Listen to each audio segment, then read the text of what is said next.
Apparently, a chatter in the stream said that this guest had narcissistic traits. Is she right? Chris, do you support Trump?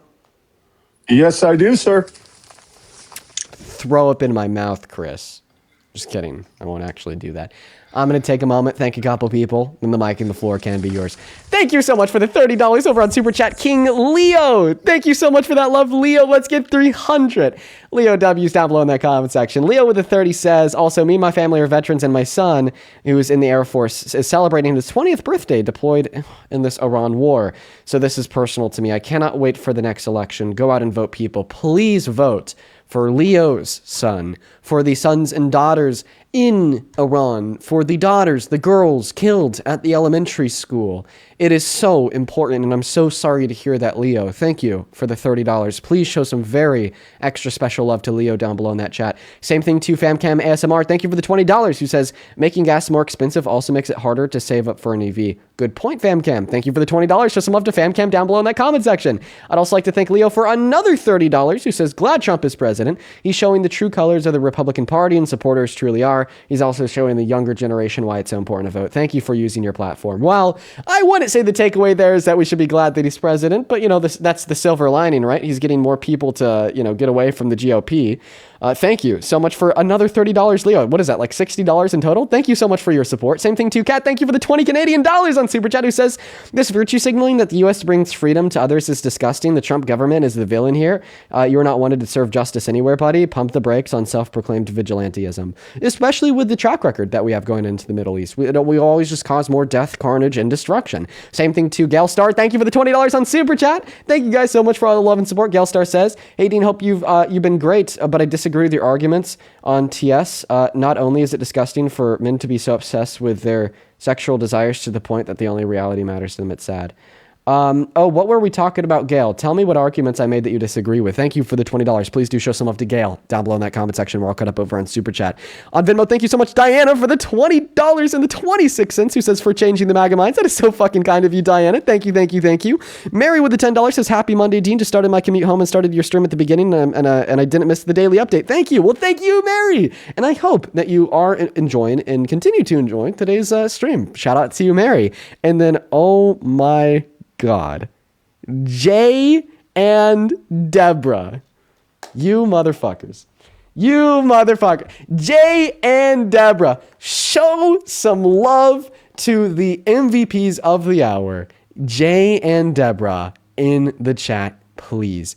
Jay and Deborah, thank you both for the $100 over on Venmo. Jay and Deborah, that is craziness. I'm so very, very grateful for the two of you guys. Beyond kind. I do not deserve that much love. Nobody does. And I'm so very grateful for y'all's support. Let's go ahead and start by reading Deborah's message. I mean, just like truly, like, what the fuck? That is insane. Let's see here. Deborah with the $100 says, for all the work that you do with these crazy MAGAs. Dude, thank you so much for supporting what we do.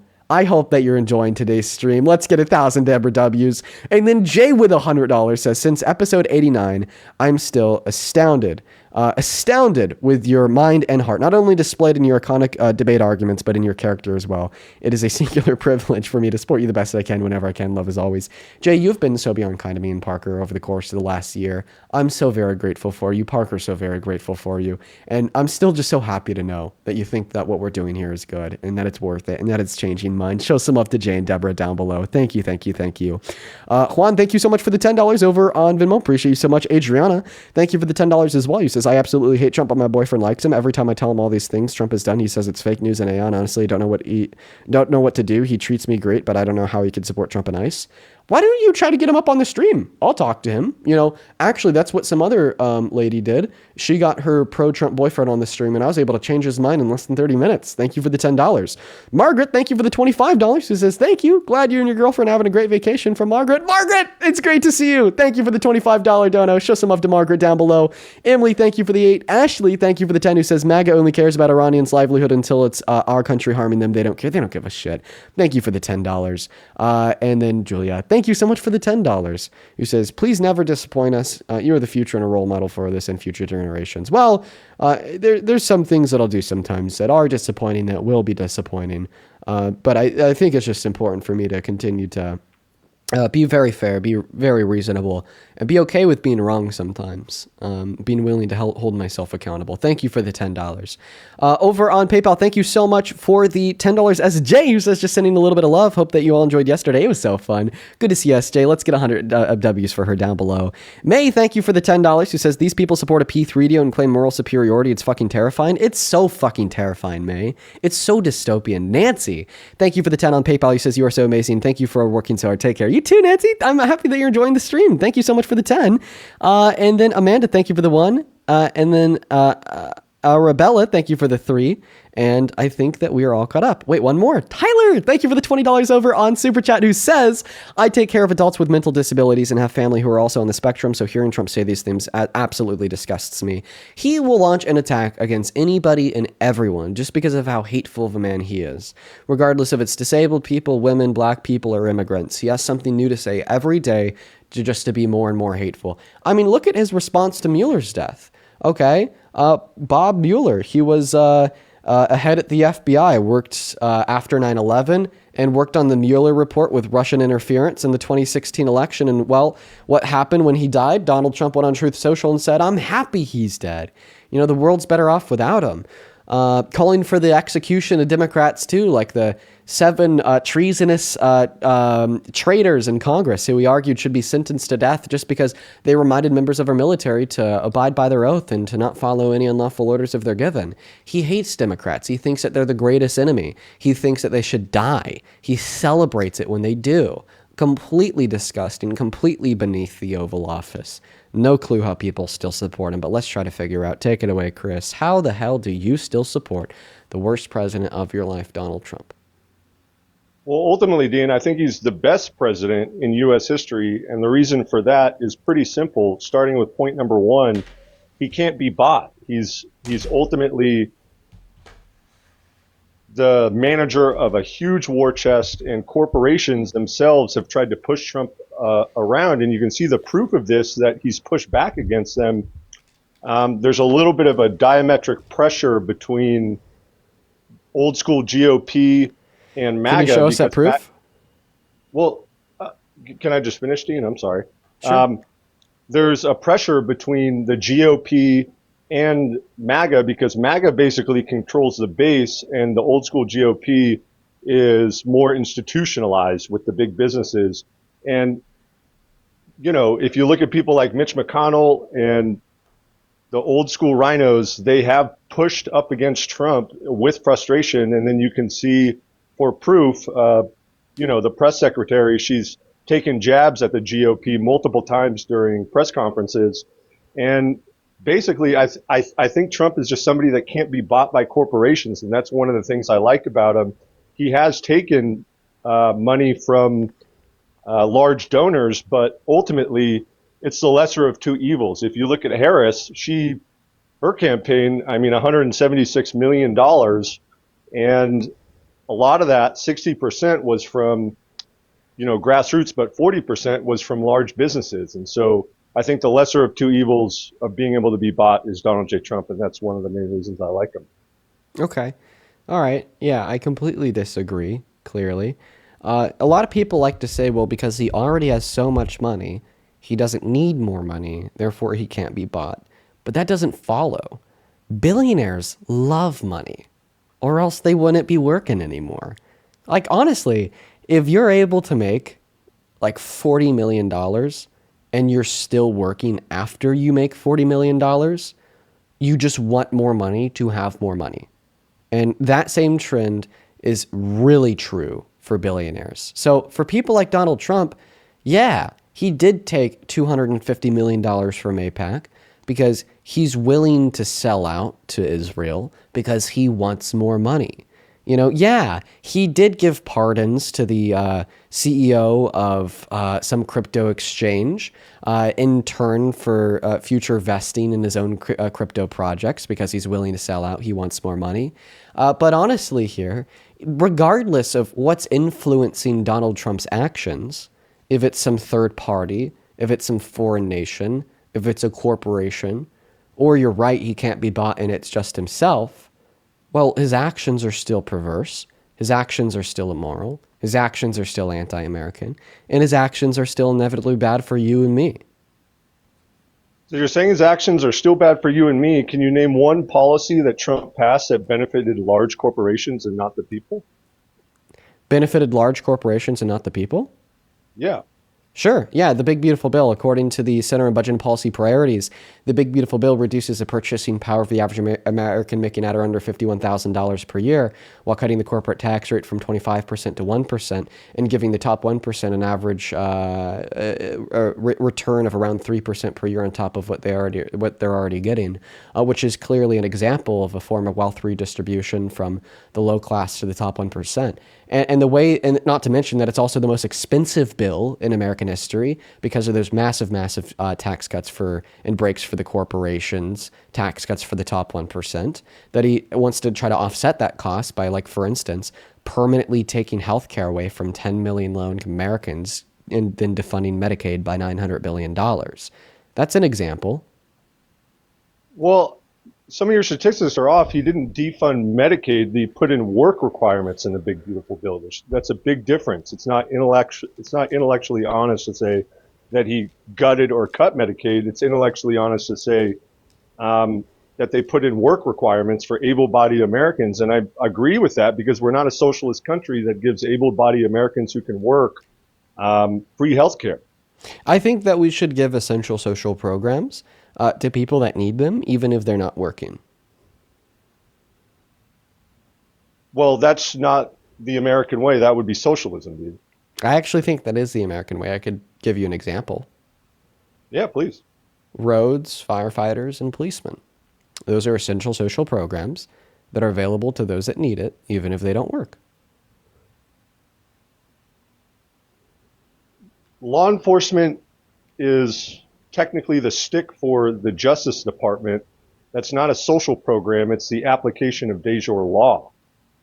It is a social program. They're funded by the taxpayers to then be available for free to anybody who needs them.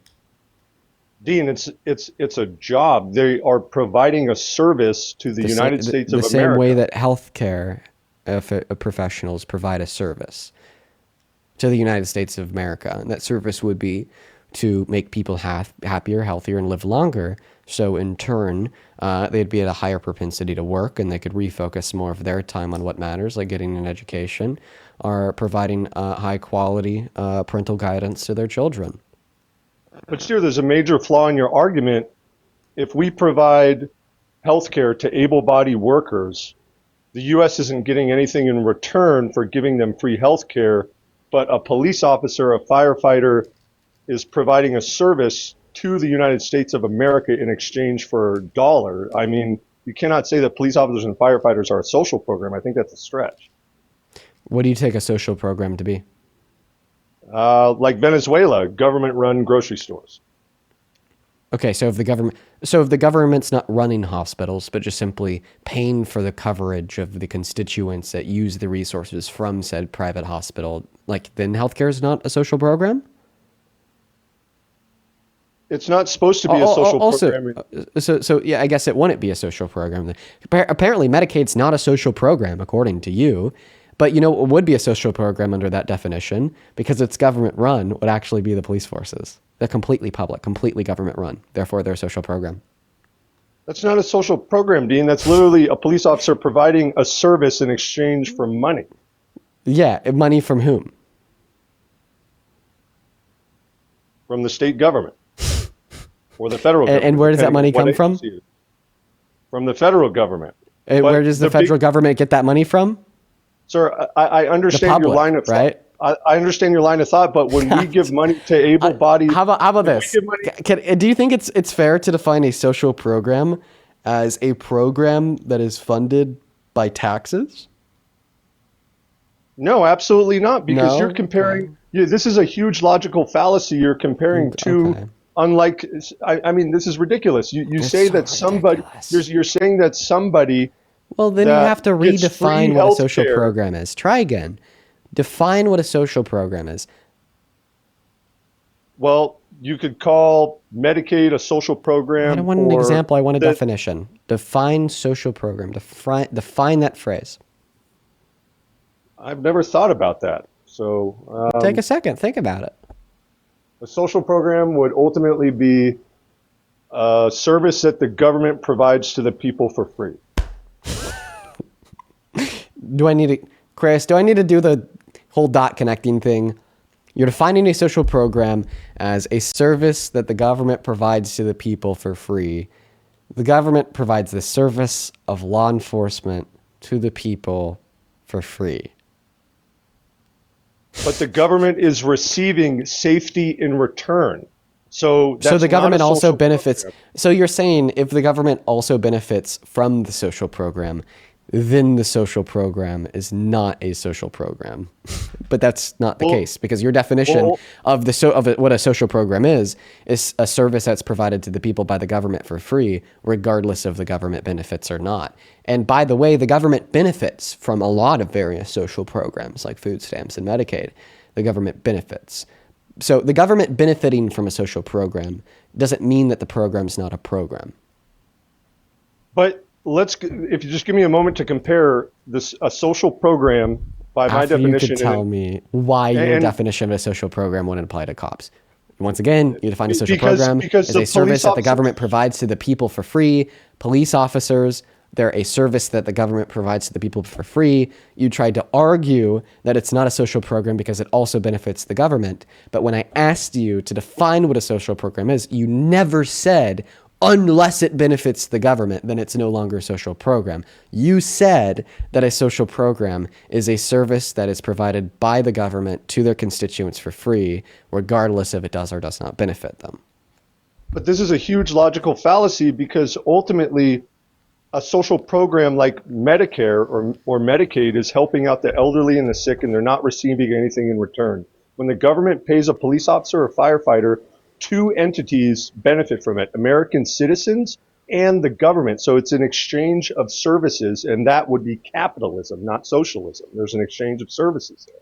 Okay.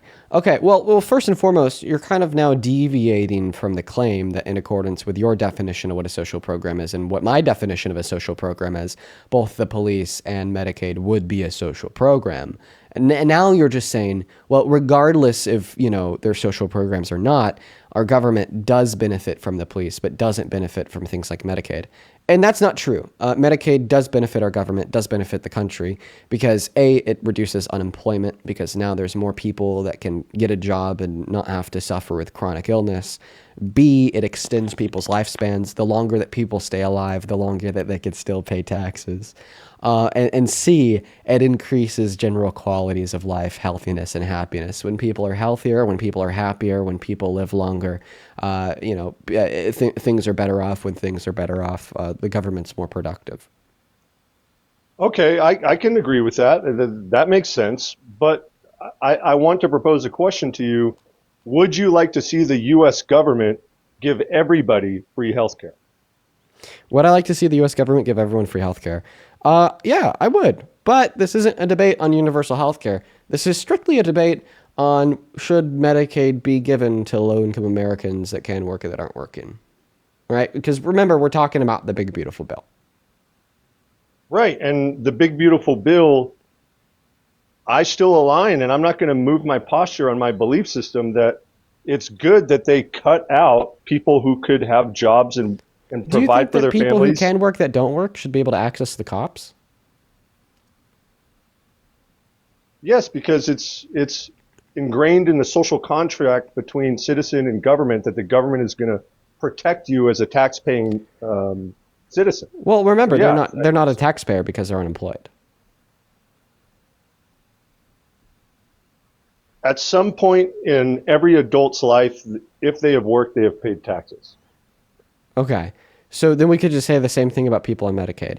It's ingrained in the social contract between the government and its constituents that the government will protect their constituents, including from aggressors like violent criminals and natural aggressors like chronic illness. See, chronic illness and illness in general can be just as much of a threat to one's livelihood or life as an unnatural aggressor such as a violent criminal. both cops and healthcare professionals serve a vital function, which would be to the betterment of the well-being of the constituents in this country, which is exactly why so many people will argue that universal healthcare is necessary, and exactly why many developed countries around the world have it, because once again, it serves that same role and function of protecting the well-being of the people. Yeah, and I agree with you. I've thought deeply about universal health care, and I used to support the idea until I went to a hospital. Healthcare. We're not talking about universal healthcare. Oh, okay. We're talking about if low-income Americans that can work that aren't working should be able to access Medicaid. And I want you to respond to the way that I was able to reflect the reason why you gave, insofar as why they should be able to access the cops, and how that same reason could apply to accessing the hospital. Okay, because of the social contract that the government has to protect the people. Right. That's why low-income Americans that can work that aren't working should be able to access the cops and should also be able to access the hospital. So I'm just trying to understand. So you think that it's a part of the social contract of government to protect citizens through healthcare? Well, yeah, the same way it would be through the police. Inevitably, they serve to the same end goal of more citizens that are alive instead of dead that are happier and healthier. Yeah. Well, how do you suppose that we would pay for that? Well, through the same mechanisms that we'd use to pay for the police. Do you know how much the U.S. spends on the FBI each year? I know on local police forces, it's around $240 billion. $240 billion. It's actually how much? Much more than you'd think. No, I'm not trying to trap you or anything. I've never thought about how much the FBI's funded is. I've only looked at the DoD budget. That's interesting. So the only problem I have with the DoD budget. Perfect. That's a social contract that the government has to uphold an obligation to protect the people. They spend more on the DoD than they do Medicaid. Okay, so in all reality, we should accept in virtue of this fact that Medicaid should be able to be accessed by low-income Americans that can work that aren't working, regardless of how much it costs, because you're okay with other programs that actually cost more, because it serves to that ultimate goal of the betterment of the average American, protecting them from natural aggressors such as chronic illness causing death. Right. I don't see. I've run the numbers before, and to fully fund ultimately universal health care. Well, remember, we're not talking about universal health care for the fourth time. We're talking about the 10 million low-income Americans that lost access to Medicaid under the big, beautiful bill. They're low income because they're not working. They should be working, Dean. Listen, two things could be true at once. We could argue here that able-bodied Americans should work, okay? But all that I'm arguing is that the policy to incentivize that employment should be separate and decoupled from essential social programs that the government has an obligation to fulfill for their constituents by protecting their constituents. For the same reason that low-income Americans who can work that aren't working should be able to access the cops or be protected via the defensive forces of the American DoD, they should also be able to access Medicaid. All three of these things, defensive forces, police, and healthcare, extend the lifespans of the constituents, keep them alive and keep them happier and keep them healthier. If you're arguing that the government has a social contract to protect the people through defensive forces of the DoD or police, well, why would this logic end there? Why wouldn't it extend to the hospital? Because I don't believe that government paying for your health care is a right or a necessity. This is something that most the police Americans... is not a right or a necessity, because the police Yes, and it healthcare... is. But the police Sir. does the same thing that healthcare does. These they two don't, things, sir. they achieve the same goal of keeping people alive, right? Keeping people happy and healthy. So why does the average American have a right to the police, but they don't have a right to the hospital? Because the government does things that U.S. citizens can't do, like raid a house, put out a warrant. These are things that a normal citizen can't do. Late-stage prostate cancer. A normal citizen can't do that, right? If they have a job, they certainly can. And if you're elderly or sick, if you work as a police, you could certainly protect the house. You're going in circles. You're going in circles because there's actually no distinction. The same reasons why we would argue that Americans should have access to the police apply to healthcare. Well, I guess we can just agree to disagree on this point because I don't think able-bodied Americans who can work should sit around and leech off the government. Why don't you say that same thing about accessing the cops? They're still sitting around and leeching off of a social program that's paid for by other people, not them. Why should they have access to the cops? Leeching, quote unquote. Such disgusting phrasing, by the way. The real leeches are the top 1% who get billions back per year in subsidies funded by you, the average American, so they could buy a third yacht. But I digress. My point is, what's the difference? Why should low-income Americans who can work that aren't working be able to access the cops? Why? Why? You can't say because it'll keep them alive. Hospitals do the same thing. You can't say because it'll protect them. The hospitals do the same thing. So give me the reason why low-income Americans who can work that aren't working should be able to access the cops, and make sure that this reason doesn't apply to Medicaid. Because ultimately, it's not embedded in the social contract between citizen and government to provide you health care, but safety is. But healthcare provides safety. Not in the same sense and alignment as the police. Absolutely not. In what sense of safety does the police give Americans? What's the sense of safety? It does a lot. I mean, have you read? But what sense of safety does it provide? I'm answering. I got to frame my answer. Have you read the book Butterfly Effect by? I've not. Just tell us, what sense of safety does it provide? Safety from? It provides the stick for law enforcement to keep the frame of the United States America up so they can uphold the social contract of ultimately protecting its citizens. That's number one. Number two. I know, but the thing is the social contract of protecting its citizens applies to healthcare. Healthcare keeps people safe. Healthcare keeps people alive. Healthcare prevents people from dying. Healthcare helps people live happier lives. Healthcare prevents people from living every day in the state of being scared, being afraid, having to cover a bill of $50,000 because you chose to give because you chose to give birth, because you gave birth, so on and so forth. The hospitals protect people the same way cops do. Okay, for the cops, maybe the aggressor is a violent criminal who's trying to raid somebody's house to kill them. For the doctors and healthcare professionals, maybe it is a very visceral and violent form of cancer that, if left untreated, will make somebody cough blood, lose 100 pounds, then die. But inevitably, the healthcare workers prevent the people from dying. The cops are supposed to prevent the people from dying. These things are conceptually the same. They really are. I'm really struggling to find the best words to explain this to you, but I feel like it should be clear here.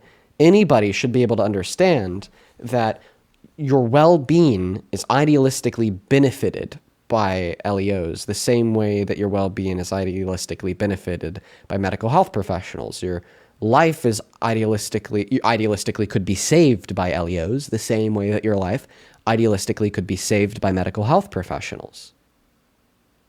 I understand your argument clearly and specifically, but I still disagree, and I'm never going to agree that healthcare should. But what's the difference? What's the difference in the way that healthcare protects people and cops protect people that justify the government funding it in one circumstance but not the other? Does healthcare protect a bank from being robbed? It would protect the people that work inside of that bank. No, answer the direct question, Dean. Would healthcare protect a bank from being robbed? Well, I mean, it certainly could prevent it, because what if that person's robbing the bank? Oh, come on, that's ridiculous. No, it's not ridiculous, because what if that person's robbing the bank to take $100,000 to pay for their daughter's treatment for the broken arm she got? That's so ridiculous. Come on, you're smarter than that, Dean. Come on, all that I'm saying is it very well could. No, healthcare cannot stop a bank from being robbed, Dean. Well, Can the health- reason, can- well, listen, on a Can conceptual healthcare pull level, somebody over? Can a healthcare pull what- somebody over and give them a ticket for speeding? well, one moment. On the conceptual level, the reason why the police have an obligation to stop a bank heist is because that bank heist could result in material losses of people's property or lives, right? No, not life. It protects from money, Dean. You're stretching That's here. the You're making property yourself or look life, foolish with this right? argument. You're Property making or yourself- life, right? Property or life. No, just property for What? a bank, sir. Just property for a bank, not the lives of the people inside. No, I asked you a direct question. Can healthcare stop a bank from being robbed? That's my question. Indirectly, yes. Directly, no. What are you? I thought you were a genius, Dean. I'm sorry, But that answer is you wrote a paper on this, very you'd get true. I'm trying to be as good faith as possible. Healthcare absolutely could indirectly stop a bank robbery. Just saying. What? How? If you wrote that paper, you'd get an F. Please tell me how healthcare can stop a bank from being robbed. Because one of the motivations, insofar as why somebody would want to rob a bank, could be for more money to pay for healthcare, but they wouldn't have to pay for it if we had coverage from the government. That's ridiculous. That is so definite. ridiculous. That is a circumstance of how healthcare could indirectly stop a bank from being robbed. It is true, but directly, talking like about? healthcare can't directly prevent somebody from robbing a bank. You asked me a question and I gave you an answer. It is absolutely true that there are circumstances where healthcare could indirectly stop a bank from being robbed. Okay, can't Because poverty is what leads to crime, okay? And government-funded healthcare would reduce poverty. Like for instance, 67% of declared bankruptcies are because of medical debt. We wipe out medical debt through government-funded healthcare. We wipe out 67% of bankruptcies, and we significantly reduce poverty. Okay, Dean. The more I think about it, the more cemented I become in my position. Get rid of the indirectly. Healthcare would directly lead to less crime. No, I'm talking about would a healthcare policy from, say, Blue Shield, Blue Cross, stuck to a door, an actual policy itself, stop a bank robber from robbing the bank? Yes, by eliminating the What are you incentive to talking rob about? This the is bank in the insane. first place. Yes, it actually would. By eliminating the incentive to rob the bank in the first place. Oh my Sorry. God, this is insane, Dean. Come on. If Is you a wrote lot paper on of this yes or college, no? you get an F. One moment. Let's just go through the descriptive facts here. Is a lot of crime caused by poverty? Yes or no? Yes, the majority of it. Considering that 67% of bankruptcies are caused by medical debt, does paying for health care cause a lot of poverty? Yes. Okay, if a lot of poverty causes crime and a lot of poverty is caused by medical debt, then therefore A equals B, B equals C, medical debt causes a lot of crime. Dean, I see your argument, but again, you'd get a D to an F if you wrote a paper on this, and you know it. Oh, no, come on. That one's an irrefutable argument. That's why the only thing that you could say is if you wrote a paper on this, you'd get an F. A equals No, B it's just equals we're beating C. a dead horse. Medical debt equals poverty. Poverty equals crime. Medical debt equals crime. We're not saying that if we subsidize healthcare for everybody, crime would go away. We are saying that would apply a downward pressure. Okay, can a healthcare plan do an investigation on a murderer? No, healthcare professionals Okay. don't fully I'm not done. Don't fully investigate murder. They do the autopsy report, but so they play a role in the investigation, but not the totality of the investigation. Okay, so police do offer more of a service to the U.S. citizen than a healthcare plan under the proxy of that, yes or no? Within the goal of investigation into crimes? Yes. Yes. But see, it's not the only service that we need, nor is it more of a service holistically. I would argue here that there's a multiplicity of services and which would be integral towards the protection, betterment, safety, and well-being of the American constituents. Okay? It would be integral for people to be protected from violent criminals, and it is integral for people to be protected from violent disease.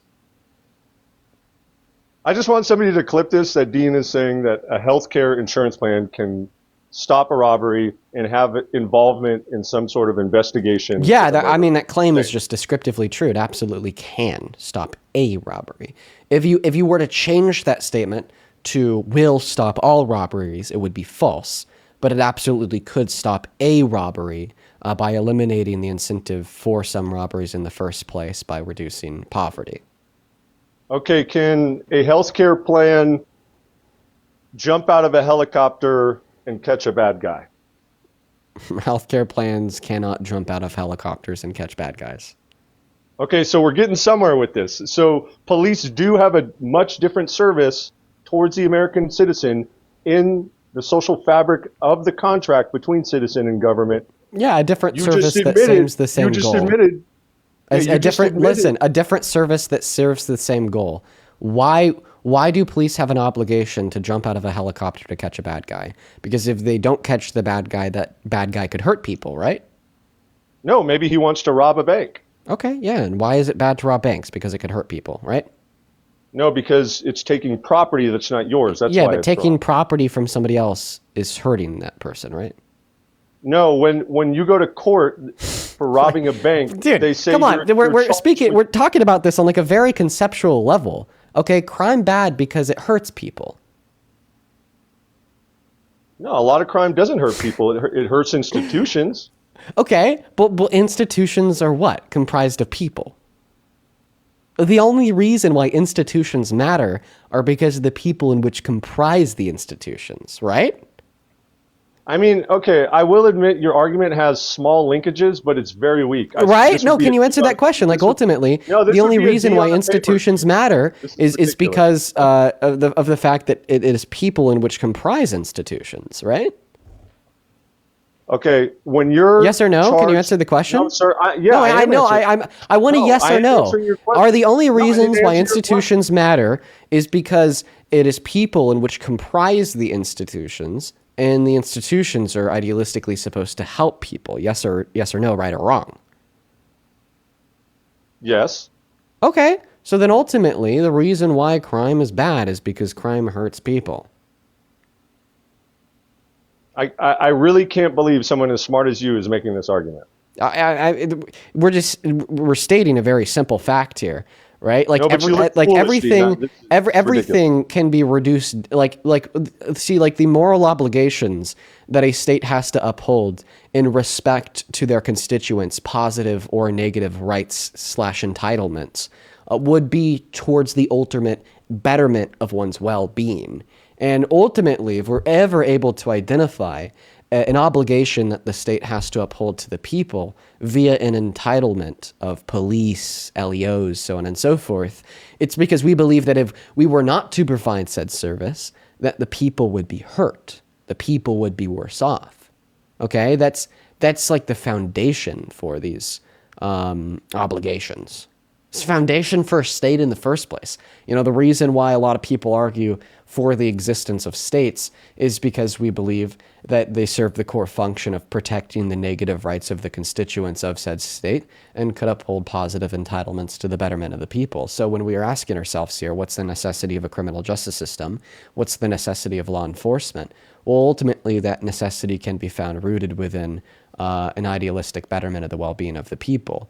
And that's reducible down to the conclusion that crime hurts people, and the only way to prevent crime would be through law enforcement. Which, by the way, a lot of people disagree with that. You know, a lot of communists, a lot of anarchists will tell you that no, law enforcement doesn't prevent crime. It only leads to more rights violations on behest of a variant of oppression. And the true way to prevent crime is through the eradication of poverty, with the sufficient providence to one's material needs, and then with that we no longer have crime. But regardless of what perspective that we're coming from here, crime bad because it hurt people, law enforcement good because it prevent crime, meaning that we're preventing hurting people. And from this perspective, I mean, healthcare definitely would serve that same end goal. It definitely would. Okay? Disease hurt people. Healthcare prevent disease. Healthcare prevent people from being hurt. It's a logical fallacy, Dean. There's What's a fallacious? huge difference. There's a huge What's the difference? a huge difference is that without law enforcement, the country would cease to exist. Without medical care paid for by the government, the government can still run, and the United States still has its framework of de jure law. It's two completely separate items. Without law enforcement, the state wouldn't cease to exist. The state would just be significantly worse off, right? We also don't use that as an axiom, okay? We're not arguing here that the state should only provide the things in which would lead to the state being upheld, okay? Because at the end of the day, the state's existence isn't what is important. It's the well-being of the people in the state that is important. So we're going to want to do things to uphold the state's existence, given that the state's existence helps the well-being of the people. But ultimately, if everything's reducible down to that core value of the well-being of the people, we should also advocate for greater access to healthcare, because that also helps the well-being of the people. A state can't run without law effectively. If you read the book, The Butterfly Effect, by a former prosecutor who traveled the world, he ultimately studied governments, and he found that... Okay, if a state can't run without law effectively, then why did you make a 34-count felon president? Why did you make an adjudicated rapist president? Why did you make somebody whose DOJ is complicit for breaking the law over like 10 million times in reference to the Epstein Files Transparency Act president? Why did you make somebody who broke the law in reference to lying about the valuation of his properties in the state of New York president? Why did you make somebody who gave full and complete presidential pardons to 1,600 domestic terrorists, including 165 people who tried to kill cops on the steps of our Capitol president? The 35 felonies were completely ridiculous. He shouldn't have been charged with one felony for that. Hillary Clinton did the same exact thing with her FEC filings. It was mishandling of paperwork. She got a fine. Donald J. Trump got 35 felonies, complete lawfare, and a campaign to smear his name. And that's exactly what that was. And that's why I completely discount it from any conversation. Okay, so we do recognize that it is a Class C felony in the state of New York to falsify business documentations with an intent to commit a second-step crime, right? To conceal a second-step crime, right? Yes. Okay, can we acknowledge that that is a crime that the court found him guilty of? Yes, a weaponized justice system did that. So when you're arguing that it's... Oh, I don't think that Biden and Harris weaponized the DOJ. That's insane. Lawfare was carried out against Donald J. Trump No for way. mishandling paperwork. They did not weaponize the DOJ. I could prove that Biden didn't weaponize the DOJ. Do you want me to prove that to you? Sure. There's been things that have been released in the Epstein files in the last year that have made Trump look really fucking bad. Like the birthday letter to Epstein. Like the credible accusation from the woman who won a settlement from the Epstein estate. Like the letter Epstein sent to Larry Nassar saying that Donald Trump was just like them and had an affiliation for young, nubile, or sexually attractive girls. And about a billion other things too. If the Biden-Harris administration wanted to dip their toe into the DOJ, didn't view it as an independent entity and wanted to weaponize it against Trump, then they would have selectively released parts of the Epstein files as that October surprise before the election, which would have significantly reduced his chance of winning the election. And the fact that they didn't selectively release those documents is what proves that they did not engage in lawfare against Trump. I will repeat it again. Hillary Clinton did the same exact thing, mishandled some FEC filings. She's a huge Democrat. What state was she charged in? In New York. So she was charged in New York, and she mishandled FEC filings. Okay, was it in the furtherance of concealing another crime? No, because she was okay. So given then, a fine. so then it wasn't. So then it wasn't the same thing. The only reason. So then it wasn't the same thing. By definition, it's not the same thing. The reason why it was a felony account was because it was in the first degree, because the court proved it was in furtherance of concealing another crime. No, the only reason it reached that burden of proof is because it was a corrupt justice system, and that's a fact. Well, what was corrupt about it? The judge, the jury? The judge and the jury? The entire left-leaning, postmodern Marxist system of progressivism. Postmodern Marxist? Yeah, you're just saying well, that's words, what though. you Calm are. down. That's what you are. You're a postmodern Marxist. Oh yeah, I'm super not? Marxist. Go ask a Marxist if they think I'm a Marxist, and they'll flip you off and call you crazy.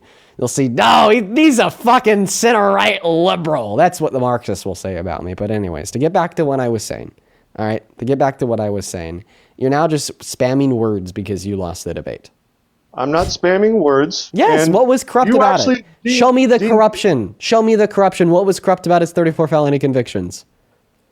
Dean, you made a 20-minute argument that would have gotten an F on a paper, and you know it. You already lost this debate, sir. Oh, yeah. Just because you say that makes it true. Now, can you show me the corruption? Oh, wait, I could show you the corruption. I could show you the corruption in Donald Trump giving full and complete presidential pardons to people who try to overturn a free and fair election. I could show you the corruption of Donald Trump refusing to abide by a court order to feed 16 million starving American children. I could show you the corruption with Donald Trump attacking the 1st, 2nd, 4th, 10th, 14th, and 22nd Amendment. I could show you the corruption with Donald Trump positioning himself above the Constitution, the corruption with Trump imposing illegal tariffs, the corruption with Trump passing legislation that benefits the top 1% at the expense of the working and middle class. Right? I could show you all that corruption. Now, where's the corruption in his 34 felony convictions? Can you point me towards it? It's an absolutely systematic way to try to take down Trump. That's exactly what that was. And I'm glad that people like you sit on TikTok and whine. You can't say that this was him being systemically taken down, because I proved to you that the Biden-Harris administration did not weaponize the system against him. You didn't prove anything. You had a bunch of empty words flying out of your mouth. No, I did not. In the last year, there's been Epstein files released that make Donald Trump look really bad. Yes or no? Show me one on the screen, please. Well, I'm traveling. Show me one. Come on. I'm traveling. I'm traveling right now, so I can't show it to you on this. Convenient. I didn't teleport to California. It just let me exists, but I finish can't speaking. show you. I didn't teleport to a hotel room in California just to not be able to show you this on the screen. When I stream out of my at-home studio, yes, I have a button I could click to put the photo of it on screen. I'll just describe it to you and give you a reference. Once again, because I'm traveling and in California off of my laptop where I don't have all of my fucking files of everything ready to go. Okay, but one of the things from the Epstein files that certainly makes Trump look bad would be the birthday letter that he sent to Jeffrey Epstein in 2003 for his 50th birthday, talking about something that's greater than money, outlined by the depiction of a naked body of a woman or girl with a statement, "May every new day be another wonderful secret." Like, clearly this birthday letter makes Trump look bad, right? It was complete bullshit and falsified by a news agency trying to make a story. They're getting sued. Oh my God. They're getting sued for hundreds of millions of dollars. Oh my God. Oh There's my a God. lawsuit right now for it. What That news was so agency? full of shit. What was that? I forgot the name. Washington Post? Yeah, the Washington Post. There you go. Yeah, so you're talking about their original so their original reporting was complete bullshit. Complete right? bullshit. Yeah. I guess you've been out of the loop for a while, because for everyone who doesn't know, let me explain his argument to you. So the very first thing we ever heard about this birthday letter was from the Washington Post, where they posted an article saying that Donald Trump sent this birthday letter to Epstein, and they included some key quotes of it. But then Donald Trump and JD Vance turned around and called that reporting bullshit. They said that the letter doesn't exist and that it's been quote unquote falsified, just like Chris told us. But what Chris apparently doesn't know, and this is really unfortunate for you, is less than a month after the Washington Post published this article, just quoting what was in the letter, the House subcommittee released the actual letter vindicating the Washington Post and proving Donald Trump and JD Vance to be liars, because now we actually have it. We have the letter. We know that its contents weren't falsified by the Washington Post, because now the Washington Post's reporting has been independently verified. Dean, I know you lie a lot, so why don't you prove you're not lying and show me the evidence? Which would mean to show you the letter, right? Show me the report. Report on what? Show me in the House committee where it is said that this was an original letter and Donald J. Trump saying, yes, that's the letter, because Donald J. Trump so here's a letter. He did not make that, and Donald Trump has openly said it was completely falsified. Oh, this was falsified? Down. Okay, so there's a couple hurdles that you have to jump over here to argue that this letter is fake. The first hurdle would be the fact that this letter was found from a birthday binder book in the Epstein estate from 2003. it wasn't just this one letter. There was also like another 200 pages of contents from his 50th birthday. So you'd have to argue that Epstein and Ghislaine Maxwell had a crystal ball, and they knew that Donald Trump was going to run for president in 20 years. So they implanted this fraudulent letter in his name into this binder 20 years ago. The second hurdle that you're going to have to be able to jump over here is a consolidation of the attempted evidence that Trump has given us to demonstrate that this letter is a fake. That evidence being that it's quote unquote not his signature. And I agree his signature looks different today than it did 20 years ago on this letter. But if you actually go and you look up Donald Trump's signature on other documents, like signed books, documents, financial or otherwise, from the early 2000s, from the 90s, they all have the same signature that's on this birthday letter. There's even been multiple independent handwriting specialists that have confirmed it to be the same signature that was on other documents signed by Donald Trump at the time. So is your theory that Ghislaine Maxwell and Jeffrey Epstein had a crystal ball and knew that Donald Trump was going to run for president in 2015, so they implanted this fake letter using his signature confirmed by handwriting specialists in 2003? The signature did not match, Dean. Game over. No, the signature did match. No, Other it didn't. You documents even from admitted that 2003. it didn't match. He changed his signature after 2003. When you look at his signature from that same year on other documents, it's the same signature. I hope when your brain develops fully, you stop lying so much, Dean. Well, I'm not lying. That's a fact.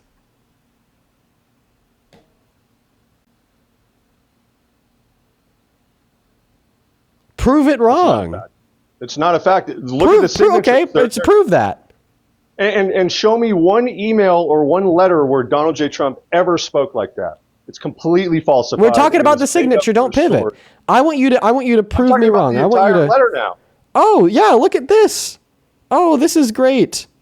This is this is awesome. Perfect. Oh man. Yeah, I have to show this on stream. Saban, do I have Discord on this laptop? I don't know. How could I think I'm just gonna have to email this to myself because I gotta show you this. Compose to myself. I'm literally emailing myself something off of my phone so I can. Well, while you're prove to waiting, that it's the guys, same link tree in the signature. bio, Venmo, PayPal. Oh yeah, my link tree in my bio, Venmo, PayPal, pin message over on YT, handles at the top of the phone screen as well if you want to support me. Yeah, for sure. Thank you for if you telling want to people to support me support too, me. link tree No, in the bio, to support me, Venmo, right? Yeah, link PayPal. tree in my bio, everyone. You guys, yes, in my bio. That's right. My bio That's too right. for all the Republicans. Oh wait, out nope, there. nope. Just my bio. Stop grifting. We got a grifter on the live, everyone. We got a grifter on the live. All right, perfect. So you said that it was a different signature from his other signatures, right? That was your argument? One of the many. Okay. Perfect. Add source. Image. Add. Select file. Yeah, guys, if you want to support me as a creator, Yeah, if you do want to support me as a creator, seriously, link tree in bio. Perfect. show Dean Trump we can says make it's more not money a than him right signature, now, folks. but it is his. Okay. So the first signature that you see on the left of the screen, and I apologize that you won't be able to see this on YouTube. I usually be able to show you this on YouTube when I'm at my home, but I can't right now because once again, I'm traveling. The first signature that you're going to see on the left of the screen on TikTok is going to be the signature that was on the Epstein letter in 2003. Now, if we compare that to other letters from that same time in 2001 or the 90s, like his letter to Rudy Giuliani or his letter to the New York City officials or his letter, or another letter to Rudy Giuliani, what you'll see is it's the same exact signature. So now, Chris, do we understand that your argument there was completely wrong and that it's the same signature? Thanks, Jack D, for the $5 donation. Oh, don't pivot, Chris. No, I was just calling out my supporters out Okay, there. good. Now, can you respond to the fact that it's the same signature? So they all look different to me. I'm going to be honest. Chris, you're rage baiting. No, they're not. You're rage baiting. You're rage baiting. Oh my God, you're rage baiting. You're I'm rage not. Look at baiting, that. bro. You're Look at completely rage baiting. Yeah, okay. We have a bad faith. We have a bad That's faith not bad Magadroid faith. on The the live. D's all look We different. Bring have it back up. we have a bad Bring it faith back Magadroid up. on the live. One second. I gotta thank a couple people. Brian, thank you so much for the $40 donation on Venmo. Let's get 400 Brian W's down below in that comment section. Thank you so much for the $40.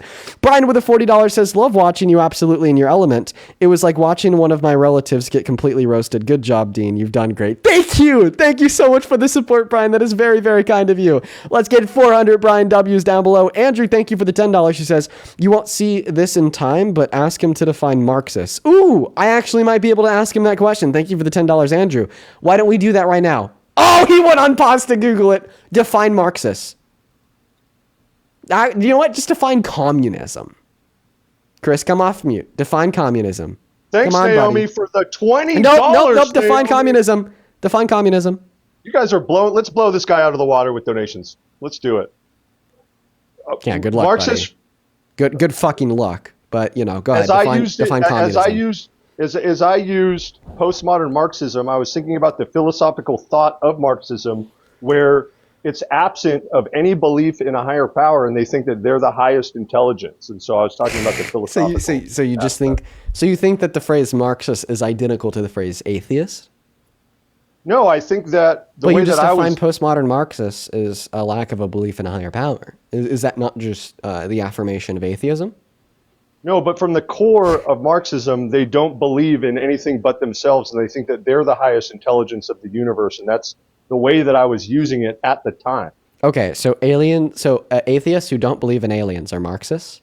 Thanks for the donation, Samuel. Wait. So basically, the way that you were using the phrase Marxist just meant atheists who don't believe in aliens.